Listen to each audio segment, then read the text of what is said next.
మనస్సును స్వాధీనం చేసుకోవడం కష్టమే, కానీ అసాధ్యం కాదు. మనస్సును తమ స్వాధీనంలో ఉంచుకోవాలన్న ఆసక్తి అందరికీ ఉంటుంది. ప్రతి వారికి అది వారి వారి సొంత వ్యవహారమే అయినా ప్రతి ఒక్కరి విషయంలోనూ మనస్సు కన్నా మనిషిని ఎక్కువగా ప్రభావితం చేసేది మరొకటి లేదు. సాధారణంగా మనలో ప్రతి ఒక్కరికి మనస్సును నియంత్రణలో ఉంచుకోవడం గురించి ఎంతో కొంత తెలుసు. మనందరం మన మనసుల్ని అదుపులో పెట్టుకోవడానికి ప్రయత్నిస్తూనే ఉంటాం. కానీ దాని గురించి మరికొంత తెలుసుకొని మరింత మెరుగ్గా, సమర్థంగా మనస్సును స్వాధీనంలో ఉంచుకోవడానికి మనం ప్రయత్నించాలి. ఈ విషయంలో మనకు ఎవరు సహాయం చేయగలరు? ఎవరైతే తమ మనసును సంపూర్ణంగా స్వాధీనంలో ఉంచుకున్నారో వారు మాత్రమే మనకు సహాయపడగలరు. అటువంటి మహానుభావుల నుంచి మనం నేర్చుకోవాల్సిన విషయాలే ఇక్కడ ఒక క్రమ పద్ధతిలో సులభమైన సాధనల రూపంలో చెప్పబడ్డాయి. మనస్సును నిగ్రహించడం అనేది ఆసక్తికరమైన ఒక ఆట. అయితే అది మన అంతరంగంలో మనతో మనమే ఆడే ఆట. గెలుపోటములను లెక్క చేయని మనస్తత్వం ఉంటే అప్పుడప్పుడు తాత్కాలికంగా ఓడిపోతున్నట్లు తోచిన ఈ ఆటని గొప్పగా ఆనందించవచ్చు. ఈ ఆట ఆడడానికి నైపుణ్యం, చురుకుతనం, హాస్యస్ఫూర్తి, సహృదయం, వ్యూహాత్మక శక్తి, సహనం, ఎంతో కొంత ధీరోదాత్తత, అంటే ధీరులకు ఉండే విశాల హృదయం అవసరం. అప్పుడే 100 సార్లు ఓటమి పాలైన గుండె జారిపోకుండా నిలదొక్కుకోగలం. శ్రీకృష్ణుడు భగవద్గీతలో అత్యున్నత యోగ స్థితిని ఎలా పొందగలిగామో వివరించాడు. అర్జునుడు ఆయన చెప్పినది విని నిస్పృహతో ఈ క్రింద విధంగా ఇలా అడిగాడు. మనమందరం నిత్యం అదే రకమైన నిస్పృహను ఎదుర్కొంటూ ఉంటాం కనుక అతని నిస్పృహను అర్థం చేసుకోవడం మనకు కష్టం కాబోదు. అర్జునుడు ఇలా ప్రశ్నించాడు. ఓ కృష్ణ, మనస్సు అత్యంత చంచలమైనది. సంపూర్ణంగా నిశ్చలమైన మనసును కలిగి ఉన్నప్పుడు మాత్రమే నీవు బోధించే ఈ యోగస్థితిని సాధించడం సాధ్యం కదా. కాబట్టి ఈ యోగస్థితి మనలో ఏ విధంగా నిలిచి ఉండగలదో నాకు అర్థం కావడం లేదు. అంతేకాక ఓ కృష్ణ, మనస్సు అశాంతితో అల్లకల్లోలంగా ఉంటుంది. అది శక్తివంతమైనదే కాక మూర్ఖమైనది కూడా. గాలిని నిగ్రహించడం ఎంత కష్టమో మనస్సును నిగ్రహించడం కూడా అంతే కష్టమని నాకు తోస్తున్నది. దీనిని గీత 6:33-34లో చెప్పబడింది. మానవులందరూ సర్వసాధారణంగా అడిగే ఈ ప్రశ్నను విని శ్రీకృష్ణుడు దానికి సమాధానంగా సర్వమానవాళి ఎల్లకాలం గుర్తుంచుకోదగిన సందేశాన్ని ఇచ్చాడు. మనస్సుకు సంబంధించిన భారతీయ ఆలోచన ధోరణి, మనసును స్వాధీనం చేసుకునే సాధన విధానం చాలా వరకు ఈ సందేశం మీద ఆధారపడ్డాయి. శ్రీకృష్ణుడు గీత 6:35లో ఇలా చెప్పారు. ఓ అర్జున, నిస్సందేహంగా మనసు చాలా చంచలమైనదే. దాన్ని నియంత్రించడం చాలా కష్టం అన్నమాట కూడా నిజమే. అయితే అభ్యాస వైరాగ్యాల ద్వారా దాన్ని స్వాధీనం చేసుకోవచ్చు. పైన చెప్పిన విధంగా మనకు 3 నిజాలు తెలుస్తాయి. మనస్సును స్వాధీనం చేసుకోవడానికి అవి ప్రాథమికమైనవి. 1. అర్జునుని వంటి ధీరులైన వారికి కూడా ఇది అత్యంత కష్టసాధ్యమైన పని. 2. అయినా మనసును స్వాధీనం చేసుకోవడం సాధ్యమే. 3. ఈ పనికి చక్కగా నిర్వచించబడి విపులీకరించబడిన పద్ధతులున్నాయి. అభ్యాసము, వైరాగ్యము అనే 2 మాటల్లో శ్రీకృష్ణుడు మనస్సును స్వాధీనం చేసుకోవడానికి సంబంధించిన రహస్యానంతటిని మనకు అందించాడు. యుగ యుగాలుగా భారతదేశంలోని సనాతన ఋషులందరూ అభ్యాస వైరాగ్యాల సాధన కన్నా మనస్సును స్వాధీనం చేసుకోవడానికి వేరే మార్గం లేదని ఘంటా పదంగా చెప్పారు. దీనినే అభ్యాస యోగం లేదా సాధన యోగం అని కూడా పిలుస్తారు. శ్రీరామకృష్ణులకు ప్రియ అనే పేరు గల ఒక భక్తుడికి మధ్య జరిగిన ఒక సంభాషణలో ఈ సందర్భంగా ప్రతి ఒక్కరూ గుర్తుంచుకోదగిన ఒక ప్రాథమిక సూత్రాన్ని గురుదేవులు నొక్కి వక్కానించారు.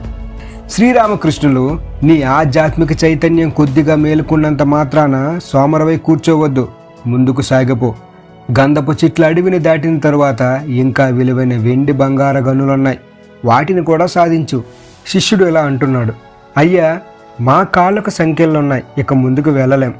శ్రీరామకృష్ణులు అంటున్నారు, కాళ్ళకు సంఖ్యలుంటే ఏమైంది, మనస్సే కదా ముఖ్యం.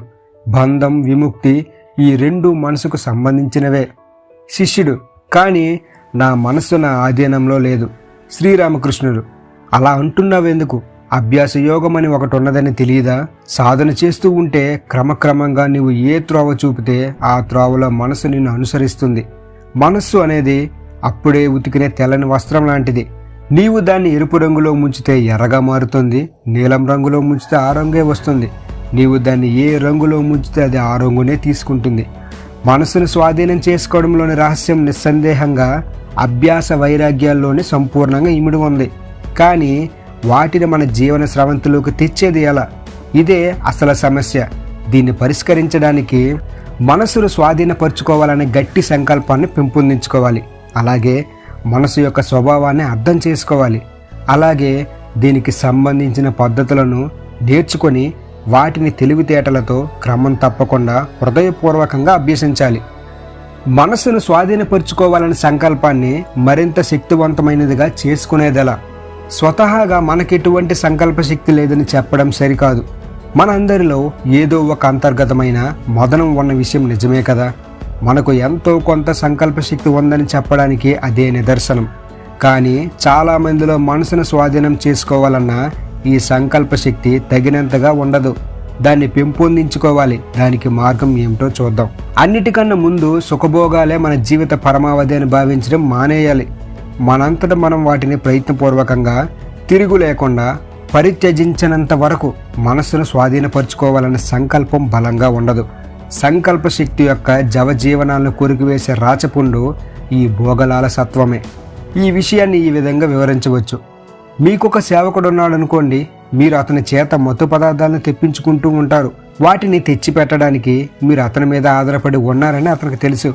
పైపెచ్చు మీరిద్దరూ కలిసి ఆ మత్తు పదార్థాలను సేవిస్తారు. ఇటువంటి పరిస్థితుల్లో మీరు ఎప్పటికీ ఆ సేవకుణ్ణి మీ చెప్పు చేతల్లో ఉంచుకోలేరు. మనసు విషయం కూడా అంతే. మనం సుఖాలను కోరుకోవడానికి, ఆ పైన వాటిని అనుభవించడానికి కూడా మనసును ఉపయోగిస్తాం. కాబట్టి సుఖాలను కోరడం మానివేసినంత వరకు దాన్ని నిగ్రహించలేం. సుఖాలను వెంటాడడం మానివేసిన మనసును నియంత్రించడం అంత సులభం కాదు. ఎందుకంటే అది మనల్ని చిన్నబొచ్చడానికి జరిగిపోయిన సంఘటనల్ని మాటి మాటికి గుర్తు చేస్తూనే ఉంటుంది. సుఖభోగాలను త్యజించాలనే కోరిక ఎంత తీవ్రంగా ఉంటే మనసును స్వాధీనం చేసుకోవాలనే సంకల్ప శక్తి అంత తీవ్రంగా ఉంటుంది. సుఖాల మీద కోరికను అధిగమించకుండా ఇంకేమి చేసినా మనసును ఎన్నటికీ పరిపూర్ణంగా స్వాధీనం చేసుకోలేం. ఈ నిజం నుంచి మనం ఒక విషయాన్ని గ్రహించవచ్చు. అదేమిటంటే జీవితంలో ఏ రంగంలో ఉన్నా సరే తమ సుఖాలను త్యాగం చేయడానికి ఇష్టపడని వారికి తమ మనసును స్వాధీనపరుచుకోవాలన్న ప్రయత్నంలో తగినంత చిత్తశుద్ధి లేదు. సుఖాలను త్యాగం చేయడం అంటే ఆనందాన్ని, ఆత్మానందాన్ని త్యాగం చేయమని అర్థం కాదు. సుఖం అంటే ఇంద్రియ సుఖమని అర్థం. శ్రీరామకృష్ణులు అపరిపక్వ అహంకారాన్ని సంతృప్తిపరచడం ద్వారా కలిగే సుఖాన్ని ఇటువంటి సుఖంగా పేర్కొన్నారు. ఈ రకమైన సుఖం నిజమైన ఆనందాన్ని అంటే ఆత్మానందాన్ని పొందడానికి అడ్డు తగులుతుంది. సుఖదుఖాలకు అతీతంగా ఎదిగినప్పుడే మనకు జీవిత అసలు లక్ష్యమైన ఆత్మానందం కలుగుతుంది. ఎవరైనా తమకు ఈ ఆత్మానందాన్ని పొందాలనే కోరిక తమకు లేదని చెప్పడంలో అర్థం లేదు. నిజానికి ఆనందాన్ని వద్దనే ప్రశ్నే లేదు. ఎందుకంటే అది మనలో ఒక అంతర్భాగం. అయితే మనసును స్వాధీనం చేసుకోవాలని ఈ సంకల్పాన్ని మరింత శక్తివంతంగా చేసేదలా? దానికోసం సంకల్ప శక్తిని బలహీనపరిచే కారణాలను తొలగించాలి. దానిలో మరింత శక్తిని నింపడానికి కావలసిన అనువైన పరిస్థితులను కల్పించాలి. నిస్సందేహంగా మనలో చాలామంది వారి మనసులను స్వాధీనపరుచుకోవడానికి శ్రమపడి ప్రయత్నించినప్పటికి కూడా అనేకసార్లు ఓడిపోయి ఉండవచ్చు. అందుచేత ఈ పని మన వల్ల కాదులే అనుకుంటూ ఉండవచ్చు. మరొక పక్క దీనివల్ల కలిగే ప్రయోజనాన్ని చక్కగా అంచనా వేసి అర్థం చేసుకుని ఉండకపోవచ్చు. ఇది కూడా మన బలహీనమైన సంకల్ప శక్తికి ఒక కారణమే. మనసును స్వాధీనం చేసుకుంటే ఎంత గొప్ప ప్రయోజనం కలుగుతుందో చక్కగా అంచనా వేసి ఉంటే బ్రతుకు పోరాటంలో నెగ్గాలన్న మన స్వభావమే సంకల్ప శక్తిని అభివృద్ధి చేసుకునే దిశలో మనల్ని నడిపించి ఉండేది. ఇక అపజయాల సంగతికి వస్తే వాటి గురించి మనం ఎక్కువగా ఆందోళన చెందనవసరం లేదు. ఎందుకంటే మనసు యొక్క స్వభావమే నిలకడలేనిది కావడం చేత గొప్ప వారికి కూడా మనసు అంత తేలిగ్గా స్వాధీనం అవ్వలేదు. దీన్ని బట్టి మనసును స్వాధీనం చేసుకోవడం ప్రపంచంలో అన్నిటికన్నా కష్టమైన పని అని మనం అర్థం చేసుకోవచ్చు. అది నిజంగానే ఒక ధీరోదాత్తమైన పని. కనుకనే అప్పుడప్పుడు ఈ పనిలో ఎదురయ్యే ఓటముల్ని లెక్క చేయకూడదు. పట్టుదలతో, సడలని బుద్ధితో, రెట్టించిన ఉత్సాహంతో ప్రయత్నించడానికి మనల్ని ప్రోత్సహించే అంకుశపు పోట్లుగా ఆ ఓటముల్ని పరిగణించాలి. ఎందుకంటే మనసును పరిపూర్ణంగా స్వాధీనపరుచుకోవడం సాధ్యమేనని జగద్గురువులే అభయమిస్తున్నారు కదా. కాబట్టి అందుకు వ్యతిరేకమైన ఆలోచనలన్నింటినీ విషతుల్యంగా భావించి వదిలేయాలి. ఇలా మనసును స్వాధీనపరుచుకోవాలంటే ప్రతిరోజు సాధన చేస్తూనే ఉండాలి. మనలో ఉన్న భయాలను తొలగించి మంచి మాటలతోనూ మంచి ఆలోచనలతోనూ అలాగే ధ్యానంతోనూ మన మనసును స్వాధీనపరచుకోగలం. ఇంకా మీకు మనసు గురించి ఎన్నో విషయాలు తెలుసుకోవాలనుకుంటే మన ఛానల్ని లైక్ చేయండి, షేర్ చేయండి, సబ్స్క్రైబ్ చేయడం మాత్రం మర్చిపోకండి. Thank you everyone.